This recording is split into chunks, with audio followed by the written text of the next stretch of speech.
The splendors of the firmament of time may be eclipsed, but are extinguished not. Like stars to their appointed height they climb, and death is a low mist which cannot blot the brightness it may veil.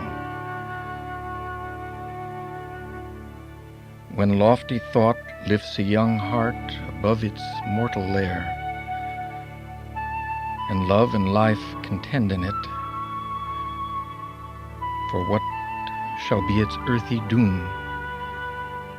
The dead live there and move like winds of light on dark and stormy air.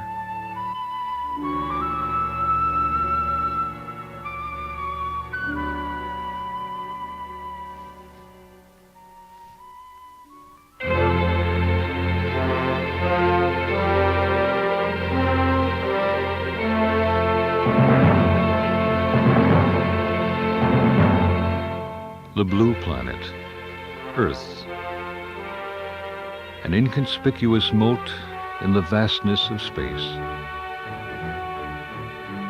Enveloping this small terrestrial haven, the 650-mile deep ocean of air that is our own atmosphere. Without this protective veil, life as we know it would not exist. Beneath this immense cloud rack lies the Earth, the stage upon which the drama of nature has been played out ever since creation. The atmosphere is a great heat engine, driven by the energy of the sun, which unevenly heats the air to create our weather.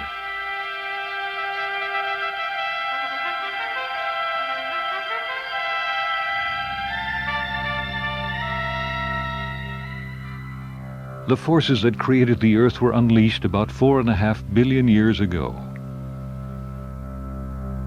From within the bowels of the Earth, all else emerged. From exploding mountains came great fire fountains of volcanic fury. The Earth's crust buckled, warped, became fractured, uplifting great rafts of molten rock. Rock became vapor. Large, suffocating clouds of incandescent gas and smoke burst through the broken surface, producing the atmosphere, some of which condensed to form the world's oceans. These chaotic, wrenching forces were like the undeniable unwinding of a great clock, playing out an ancient drama. During 1 billion years, mountains rose and disappeared. Rock layers uplifted, fractured, folded and slipped along fault lines, creating mountain ranges which eventually eroded away.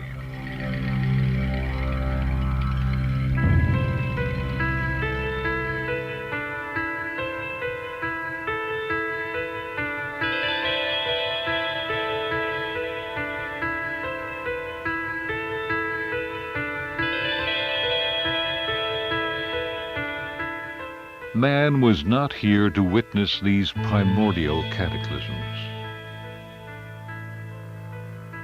Their raging violence ultimately subsided, leaving only dormant signs of their passing.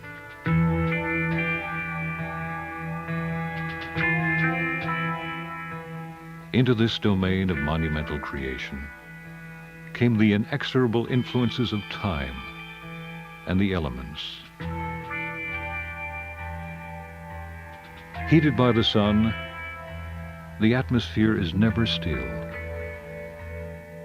It continually moves, responding to the gravitational pull of the sun and moon and the rotation of the Earth itself.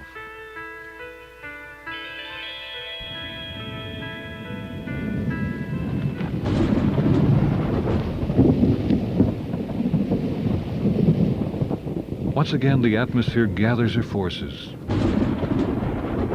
A great convulsive engine, sucking up hundreds of thousands of cubic miles of moisture, giving birth to the great rivers of air that blow across the planet. As the moisture-laden clouds pile up against the mountains, they grate and collide against each other, precipitating violent storms.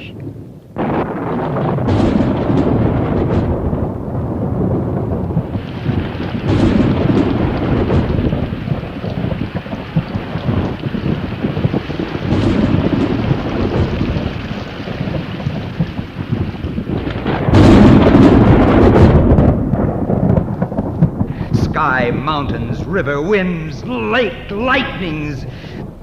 Could I embody and unbosom now that which is most within me? Could I wreak my thoughts upon expression and thus throw soul, heart, mind, passions, feelings, strong or weak, all that I would have sought and all I seek, bear, know, feel, and yet breathe into one word, and that one word were lightning, I would speak!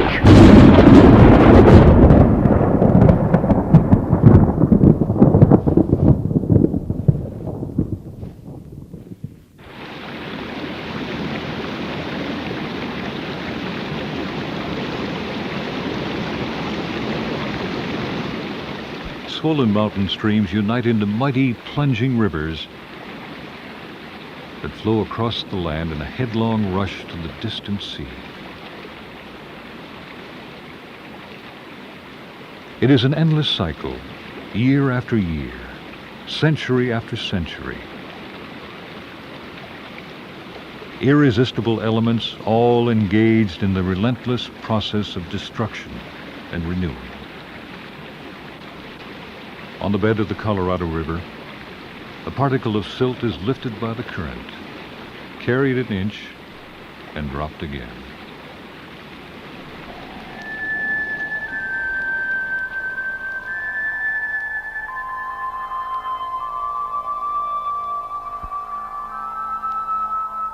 The dust in Utah blows another sand grain into Zion Canyon.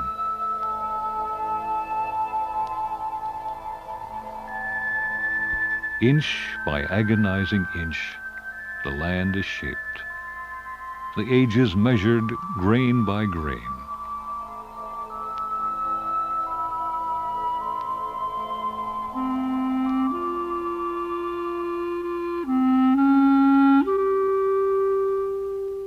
Some lands are flat and grass-covered,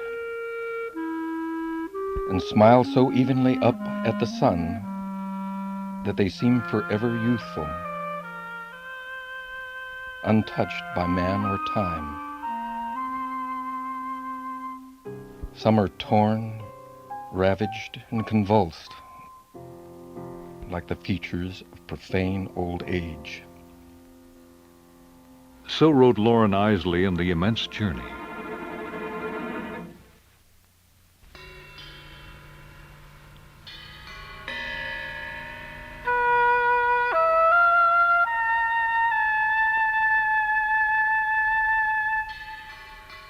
Lost in the mists of antiquity, the unearthly landscapes of eons past. Grandiose, desolate, ancient links to the past. They bear mute witness to the forces that have worked upon the land.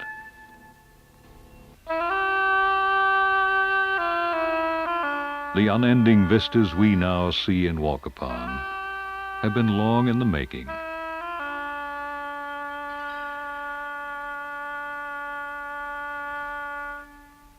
To man, the earth and its haunting landscapes seem immutable, everlasting. But weathering processes are too slow, too subtle for man to perceive.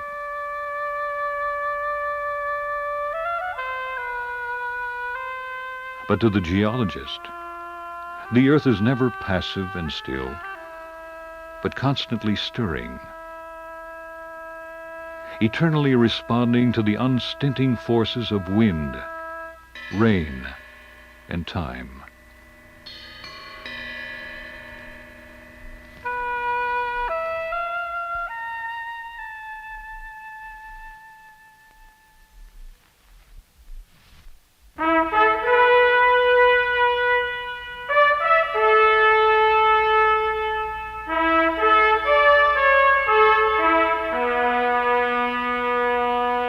The ferocious solitary mass of the American Rockies, the most boldly stated fact on Earth.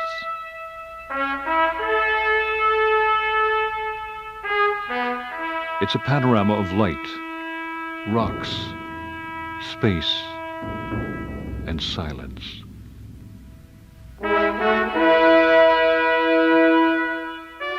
Everywhere, the great concepts of geology, disastrophism, gradation, and igneous activity. Earth-shaping processes barely discernible in the fourth dimension of time.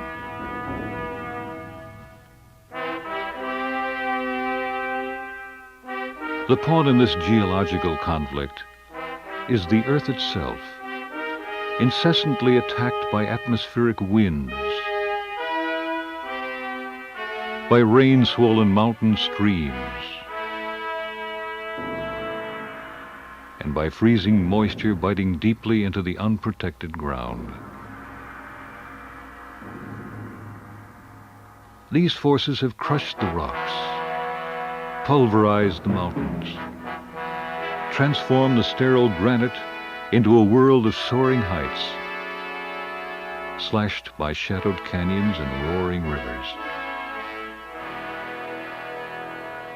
From horizon to horizon, league upon league of rose-red cliffs, high buttes, rambling mesas, and impassable canyons. Dribbled across their surfaces, burning shades of purple, lavender, yellow, umber, and tan, reflecting the light like a pure mirror.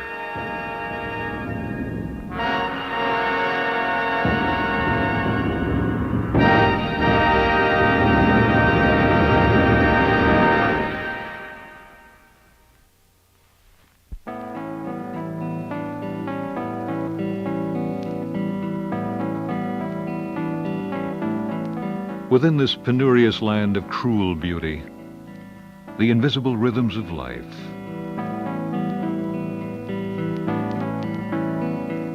the smell, the taste, the feel,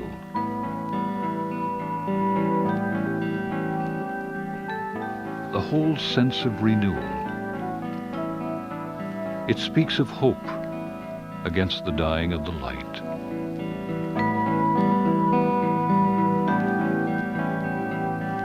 In truth, we are witness to something far greater than ourselves, something that noted anthropologist Lorne Isley once observed.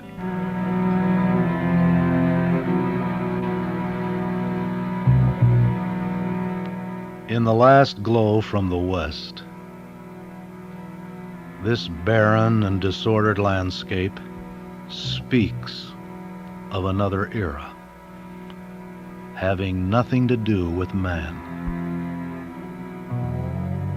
Beyond its gravels, its red afterglow, lurks the evidence of unseasonable thunders and ancient uncontrollable winds. Beyond lies something morosely violent, something remote, which happened long ago, but here lies close to the surface. All the way back into Cambrian time, we know that sunlight fell, as it falls now upon this planet. We know that rain fell, as it falls now, upon wet beaches that have never known the step of man. In all that time, storms, wind, sun, and frost have worked their geological magic upon the landscape. Mountains have risen and worn down. The violence of blind force and counterforce, the grinding of ice over stone, the pounding of 1,000 mountain torrents, powers wrenched from the very heart of creation. In the rocks, we read the messages of time, invisible changes that transpired over the eons.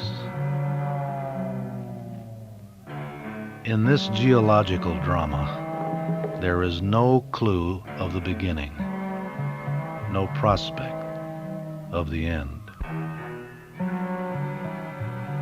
The whirlwind speaks of the working of 1,000 hammers, in which no conscious hand was ever visible, today or yesterday. For those who still respect the thunder and other convulsive forces of nature, this landscape also speaks of that very same nature that has created us.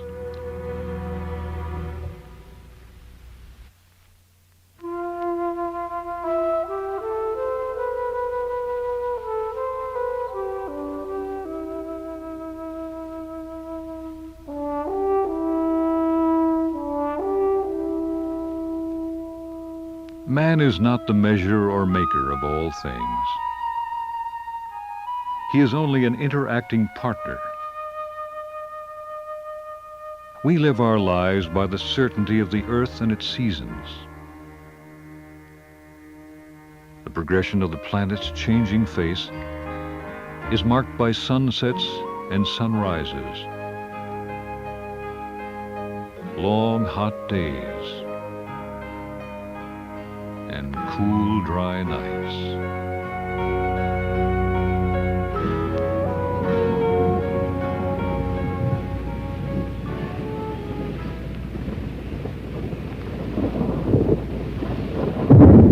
The sky musters her forces to work upon the land. The portentous omen of dark clouds rolls onto center stage, and the fury begins.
In the wake of the storm, the sun-parched land again slakes its unquenchable thirst. The summer air is again serene and gracious, intoxicated with the fragrance of abundance.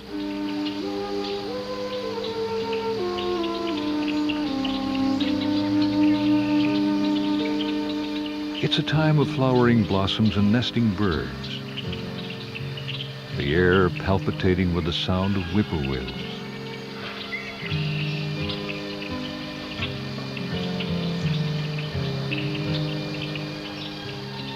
Everywhere, visible signs of achieving summer, punctuated by the incandescent sun, mercilessly pouring out of the azure sky.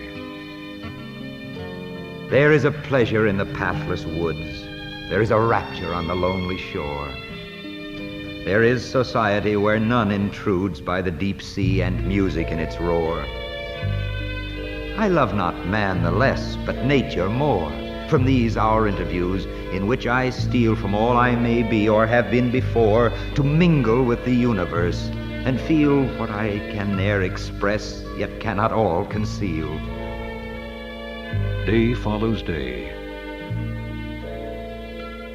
Under a canopy of stars, the gathered darkness smolders in moonlight and starglow. Beneath the silence of the nighttime sky, barren and disheveled landscapes change slowly, appearing almost eternal. Morning smiles on the frowning night as high cumulus clouds drift lazily across the sky. In the distance, the cawing of ravens and the buzzing of bees in the Jimson weed.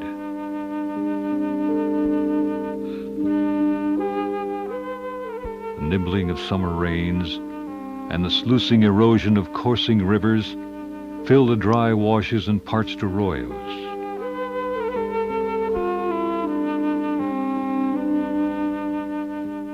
Recurring cloudbursts replenish the rivers as they meander onto the distant sea.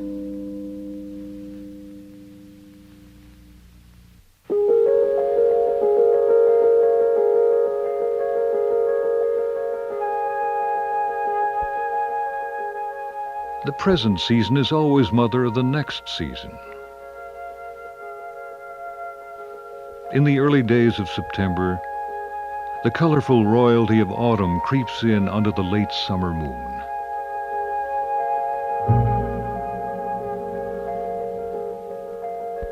Color comes early to the woodlands, another beat in the rhythm of time.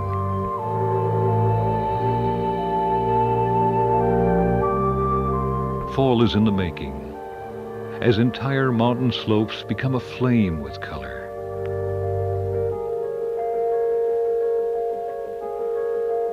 The autumn garment is accented with lush, subdued tones of buff and ochre.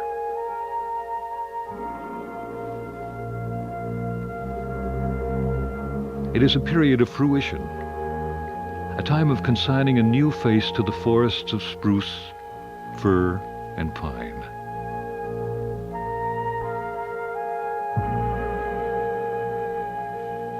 Quaking aspens quiver in the fall crisp air, and leaves of maple and hardwood turn gold.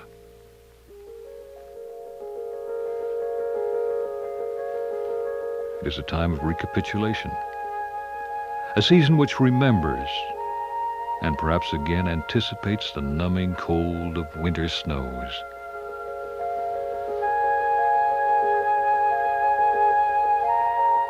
At sundown, the harsh colors of fall turn to muted violet, accumulating upon the ground the humus of tomorrow's trees.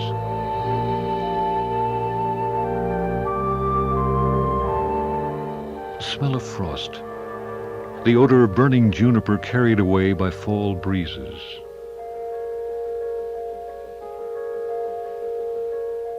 Nature's colorful pageant soon surrenders to the encroaching invasion of winter.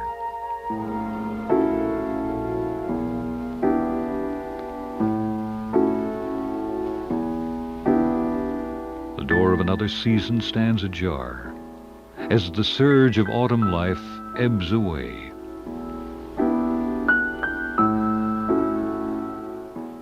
Soon, the high mountains squeeze the moisture from the cold, dense clouds.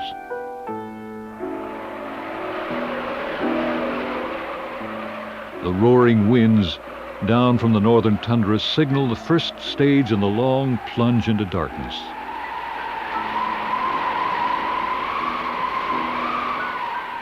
The sharp air, the bitter cold, the trance of deeply driven snow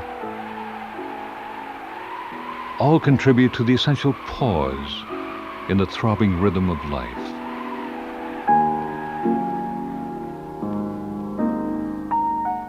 It is a time of late dawns and early sunsets, of wailing winds and naked woods,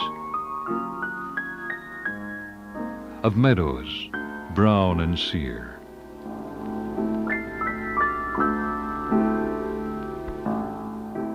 Nature lays quiet and still, locked within the tentacles of ice and snow.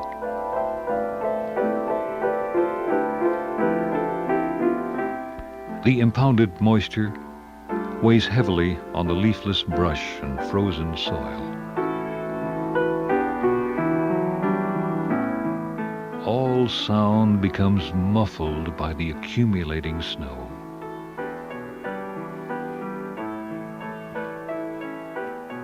Bleak trees, shrouded in white, ache in their wintry sleep.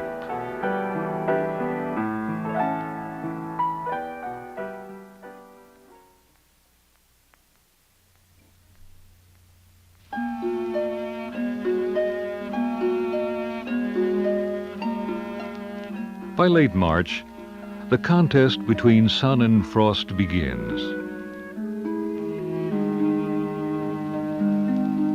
The frozen ground stubbornly abdicates to the ever-increasing warmth of the spring sun clanging across the boundless sky.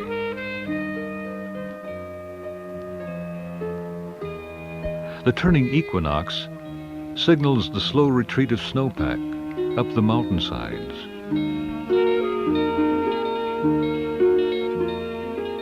The ice-choked lakes and petrified rivers begin to thaw and break up.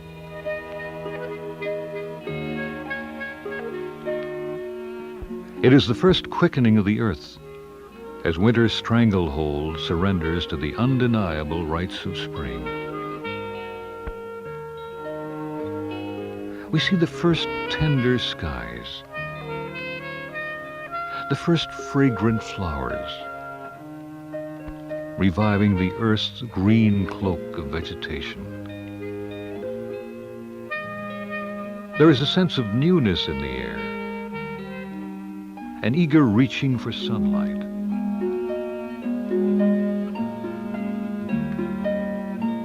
Mountain slopes, once locked in winter's grip, come alive with melt and seep and watery margins. Trickling waters percolate down into small, zigzagging mountain streams.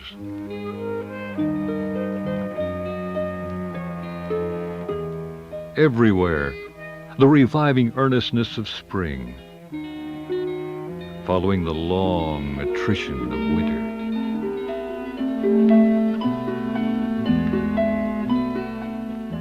It is a tonic of renewal, of aromatic infusions, life's pulse knocking at nature's door.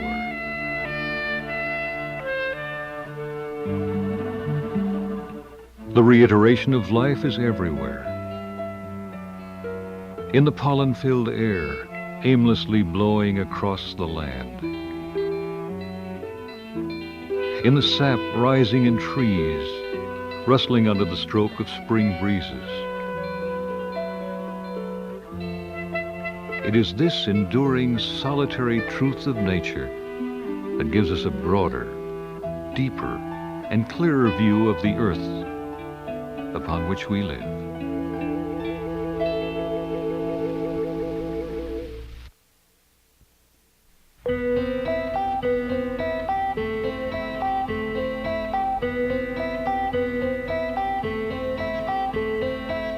In the midst of these seasonal truths, the earth dies daily, and life can only come when decay begins.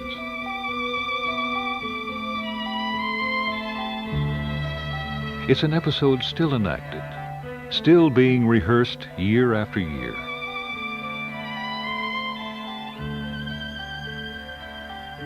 The sun-drenched mountains, immersed in a sea of forces that are the makers of form and substance.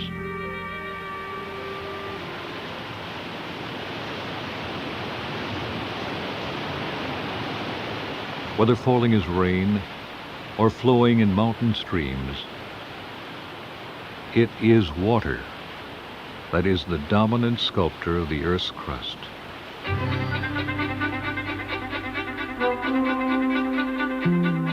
It is water that has leveled the great mountains,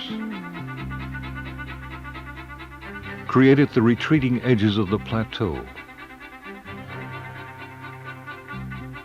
carved deep canyons into the mesas, abandoned the desert sands, and nourished the green deltas.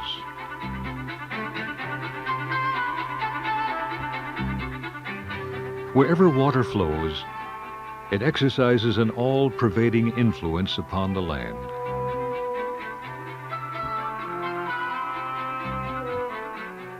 Not so much the water itself, but the particles and chemicals it carries, cargoes of dissolved minerals and silt.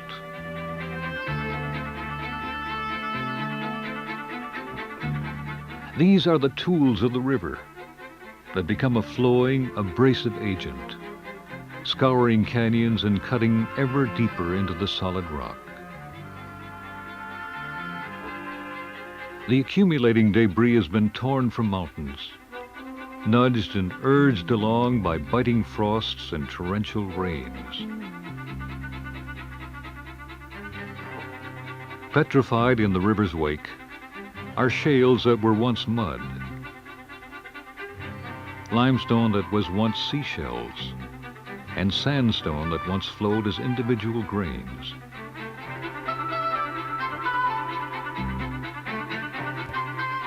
Whether deposited in stream beds or spread over the outwash plains, these have been the millstones of the gristing river. It is water that is equal to the mountain, the biggest hammer on the landscape.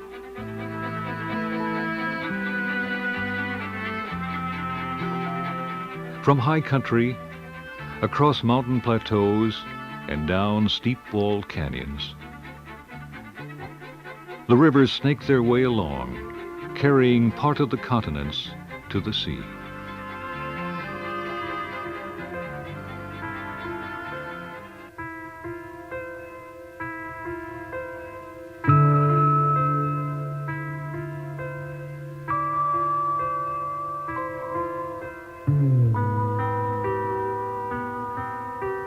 Many of the certainties of our lives have been distilled through the dry, austere beauty of nature's images.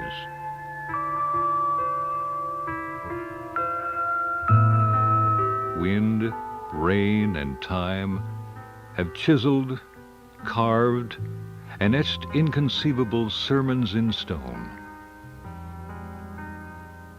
The duel is unending, the conflict eternal, the message written in the bare bones of the earth.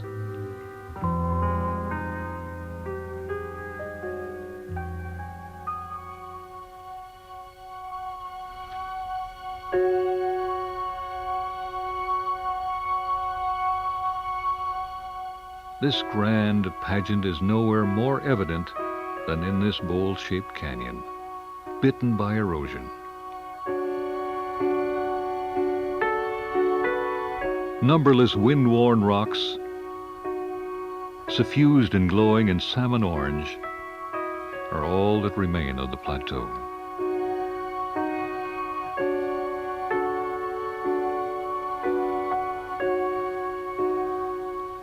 Following centuries of unseasonable thunders and uncontrollable winds, these spires and pinnacles defiantly endure.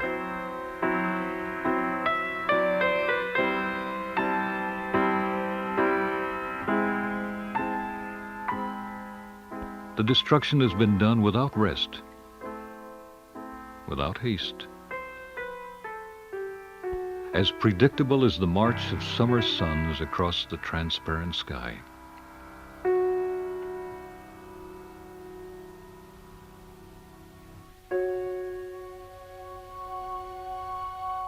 This grand staircase of color and light transcends centuries of aridity, of sand grains, beating against the rock, of rainfall insidiously working its way through the vertical joints of bedrock.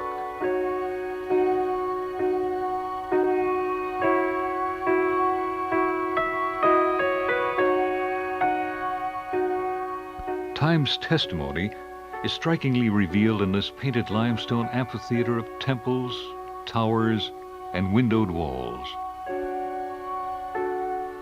All visible evidence of the invisible forces of nature.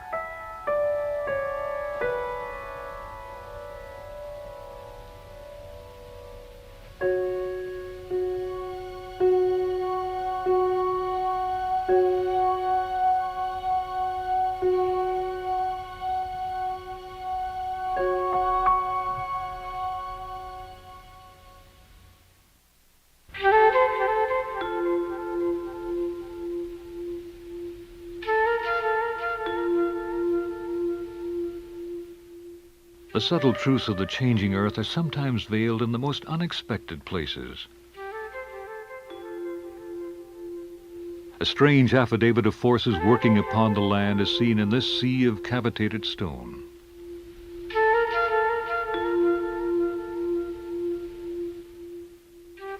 This great jumble of mushroom rocks, looming out in the eerie light of the moon, is an example of mass wasting and water erosion.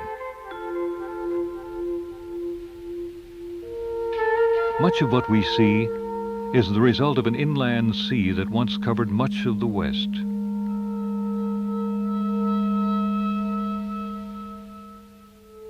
Valleys have been worn back, lowered by slope wash and the sandblasting friction of the wind.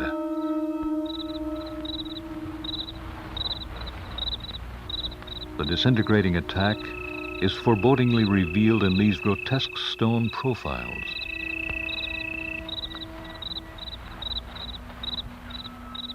The irregular bedded and vertically jointed sandstone figures are hidden signatures of sands long since hardened into stone.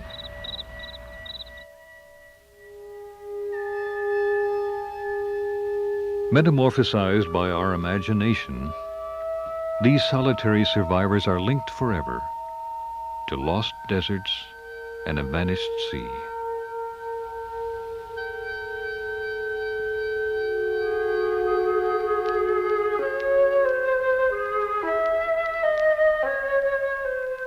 The dry glare of the sun-drenched afternoon, the bitter cold of a thunderstorm wind, the solitude of a purple evening. These are the extremes of a day in the wilderness. The mist-wreathed mountains are majestic hints of a distant and unrealized Eden. Littered across these formations are the evidences of spontaneous land shakes and gigantic rock falls.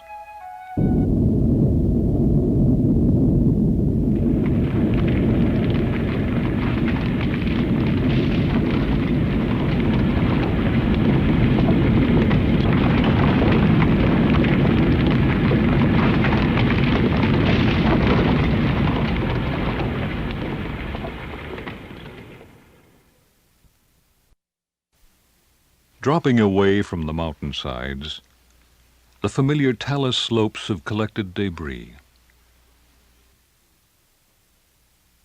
They are the product of physical, chemical, and climatic change, the flow of energy on and through the Earth's crust.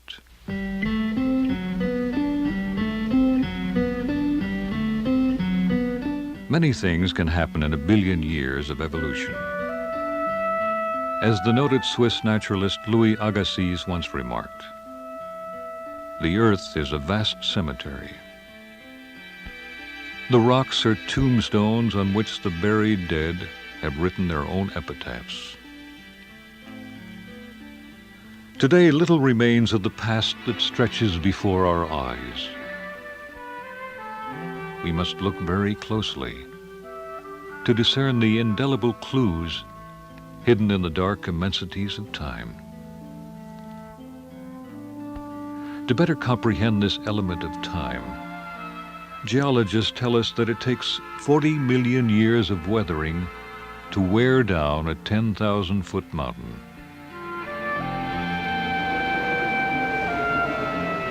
The message of time speaks of the scouring wind that is blown incessantly across these buttes and steep-walled mesas.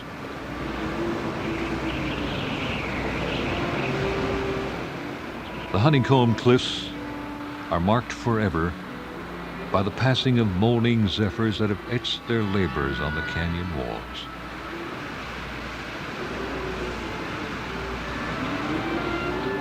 Every gust of wind, armed with sand, is nature's airbrush, rasping, gnawing, and sculpturing the surface of the continents.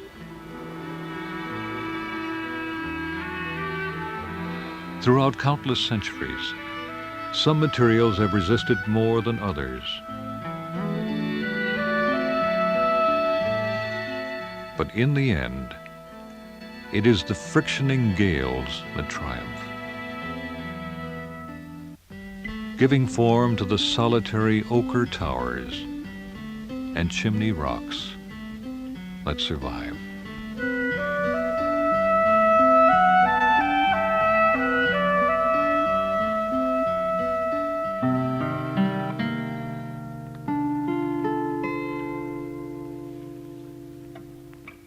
It is difficult to comprehend the age-long processes that have altered the Earth's constitution and structure. The desiccated land speaks of a legion of internal and external stresses. Many of us live by wonder, with a belief in the seen and unseen nature that deepens our aesthetic appreciation.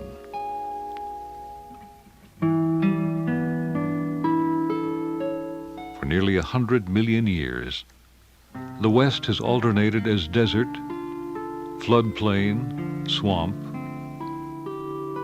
partly covered by lakes or shallow marine waters.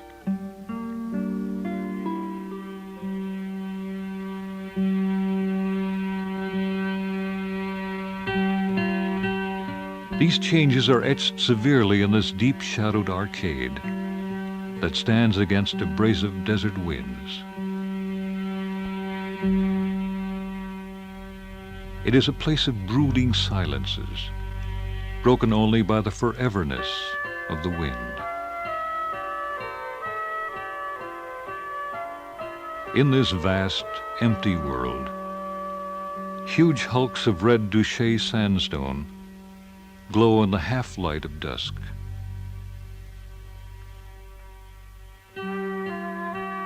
These remote, wasting towers are all that remain of a once continuous sandstone plateau, the rest removed by geological forces.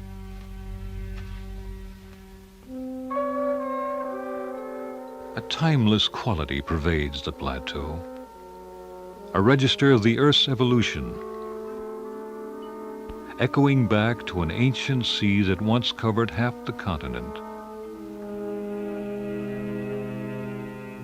Blazing with scarlet and vermilion, these towers are sullen testimonials, beaten and rolled by the elements.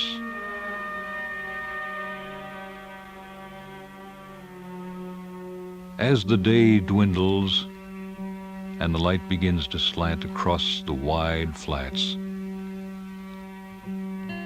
the dark shadows growing across the land remind us of some lost metropolis, littered with purple sage and baby bush. This tribal park of the Navajos speaks of several million years of erosion. Their now familiar images continue to reflect the light and throw shadows across the subdued wilderness.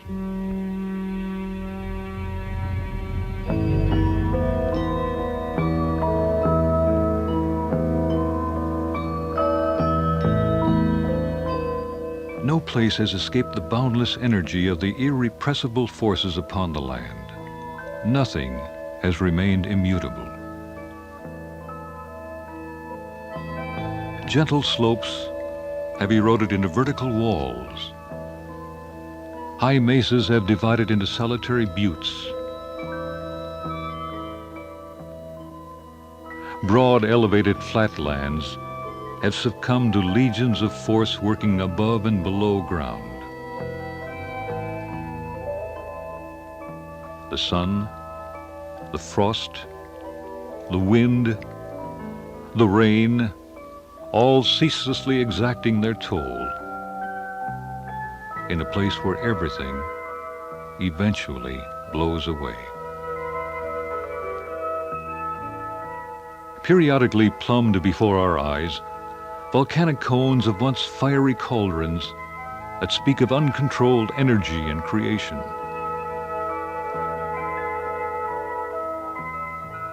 Recessed into the ground, yawning craters formed by impacting meteorites from outer space. Transcending time and the elements, dark remnants of a lava plug congealed in the throat of a vanished volcano. The vast sweep of the lacerated earth that rolls away before our gaze speaks of a land still changing, a crust still moving, waters still shifting under an ocean of air.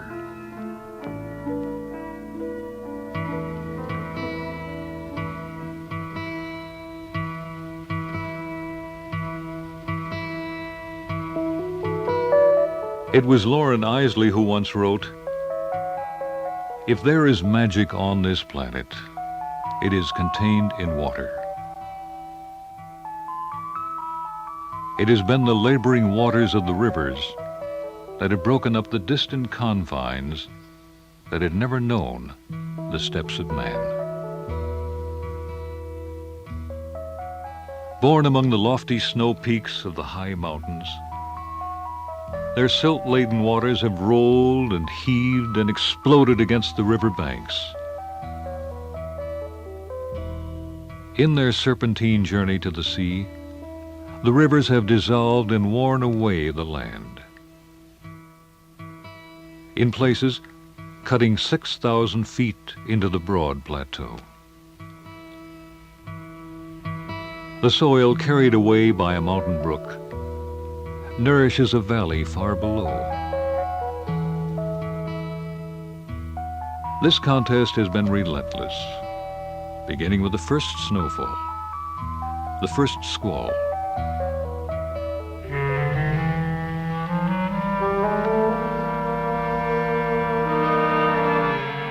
The incomprehensible element in this geological pageant, the mind-boggling eons of time.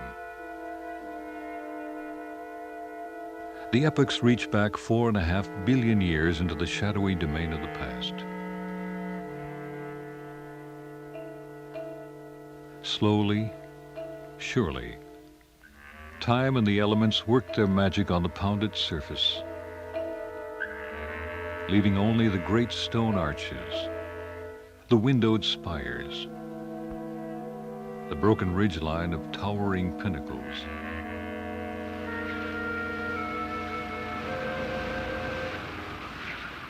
This organic process began with a chiseling wind, which deposited thick layers of sand that eventually hardened into sandstone.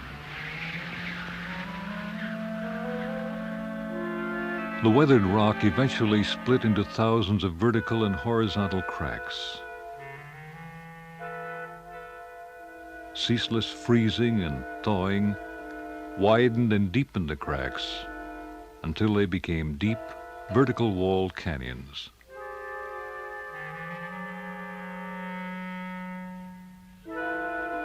The dissolving action of water caused the great slabs to loosen and fall away, perforating the walls with holes, which became enlarged by further weathering. Sand-laden winds wore away the rough edges, producing these natural arches and windows of stone.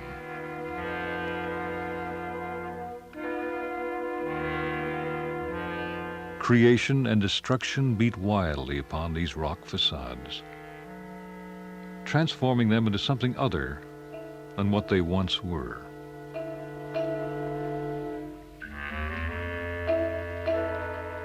Silently elaborated among these delicately graceful formations, the inscrutable secrets of nature's workings.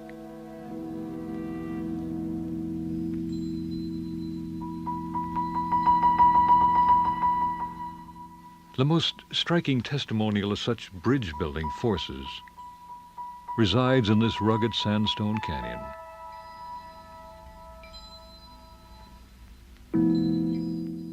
This soaring, angular bridge was formed from a solid rock wall by the downcutting of the river.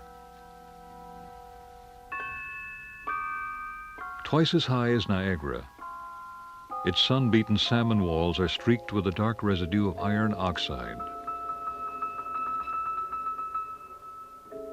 Its size and symmetry border on the verge of miracle, a stone suspension that is one of the natural wonders of the world.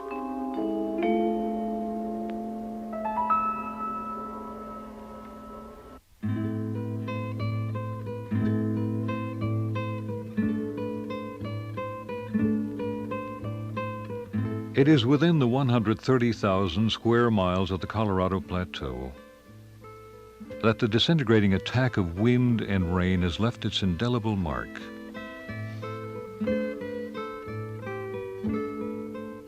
Unable to ride out time and the elements, the desiccated plateau is surrendered to endless erosion and the sluicing of the river.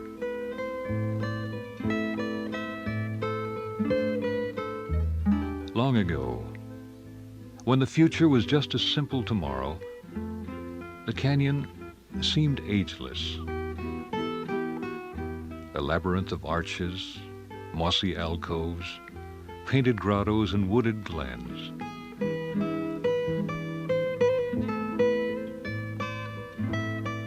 This tract of undisturbed wilderness was once home to numerous marsh hawks, horned larks, and canyon wrens.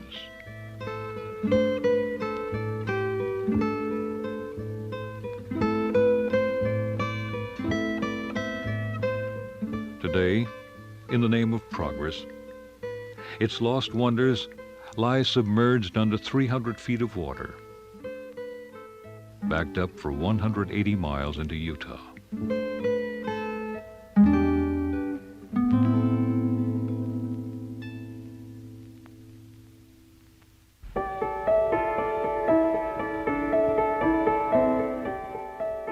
The canyon walls lay bare millions of years of Earth history. The entrenched meander of the river speaks of 10 million years of river cutting. The irresistible powers of the river sinking ever deeper into canyon floor.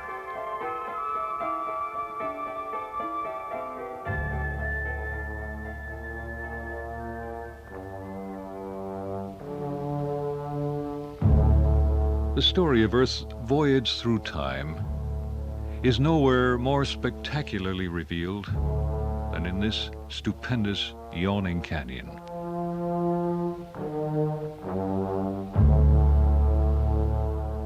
Here the diary of the Earth has been opened by the mighty river, like so many pages in a book.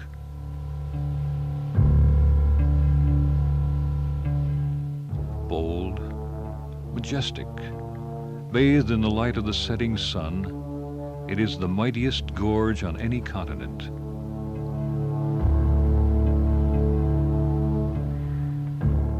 Talus slopes and blue shadows fill the deep canyon, softening the outline of its distant promontories and buttes.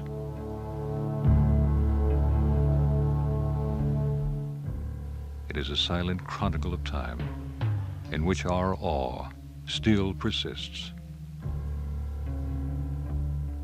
Constantly shifting patterns of light and shadow linger on the vermilion cliffs that plunge down to the canyon floor 1 mile below.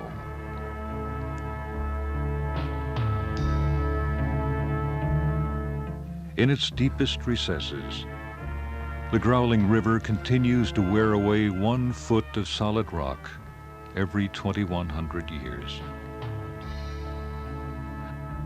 The canyon is a regal natural treasure, rich enough for a lifetime of visits to nurture the human spirit.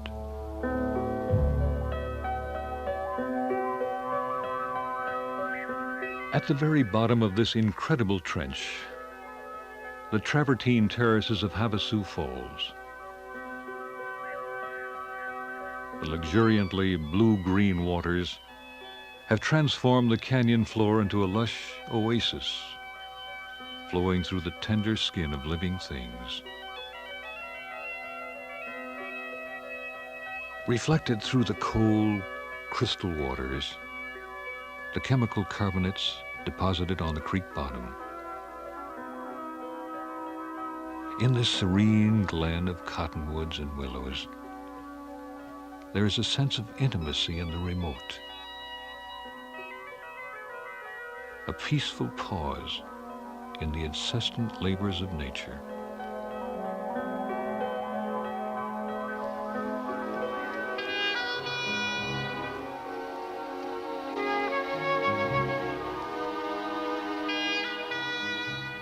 Centuries of time and the elements have exacted their toll upon the earth, carving this terrestrial haven into a masterpiece of creation. Throughout the ages, the ebb and flow of erosive forces upon the land have given form to these scenic natural wonders.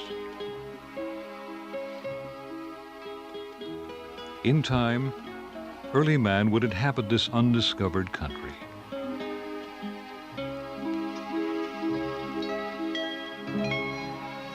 Future cultures would call him primitive, an uncivilized savage, who eked out his meager existence hunting wild game. To the Indian, the earth was a provident mother.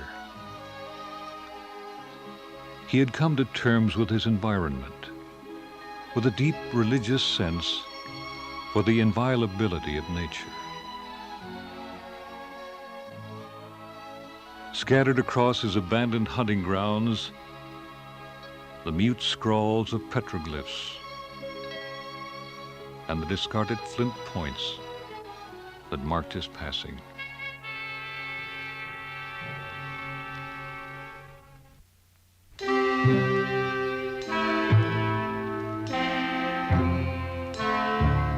As the wilderness diminished, a new breed of explorer came upon the land, the mountain man, who blazed the first trails into the unknown. These rugged individualists lived beyond the edge of civilization, spurred on by the fast-growing fur trade. Their courageous treks into the uncharted vastness of the West opened the country to later pioneers. Inexorably, the frontier gave way to the settler, who surveyed and eventually mapped out the many natural wonders created by wind, rain, and time.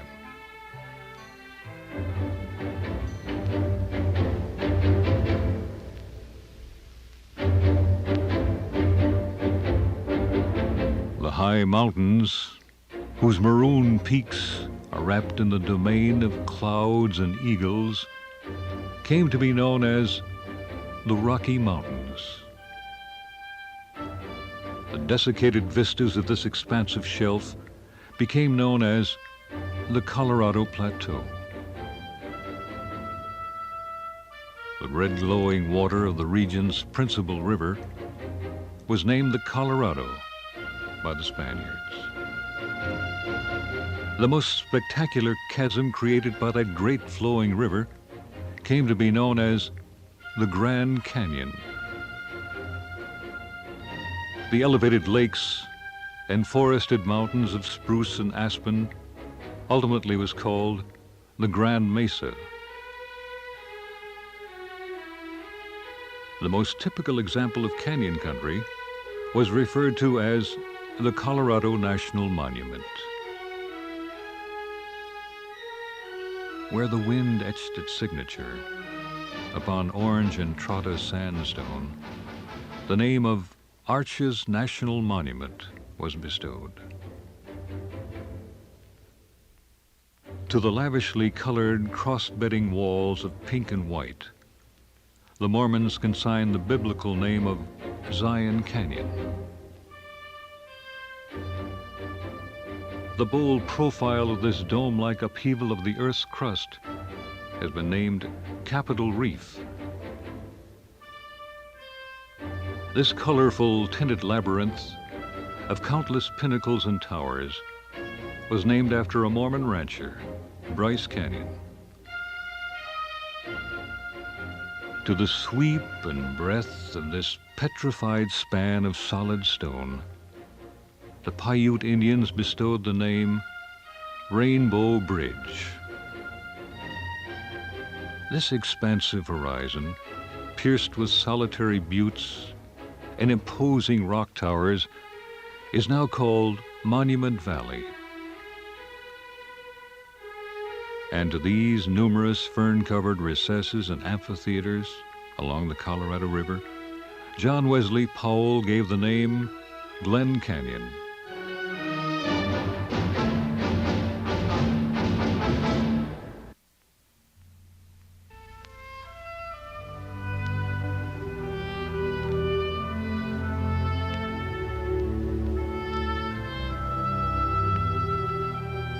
The question that one now must ask, what is the future toward which we are traveling? In the final analysis, it's a future that will be largely influenced by man himself. Once, he was powerless to tremble the earth, but in the 20th century, all that has changed. Man's rational stewardship of these fragile gifts of nature rests upon his enlightened ability to coexist with nature. Once blessed with the greater insight that he will then possess, man will have finally stepped upon the verge of immortality.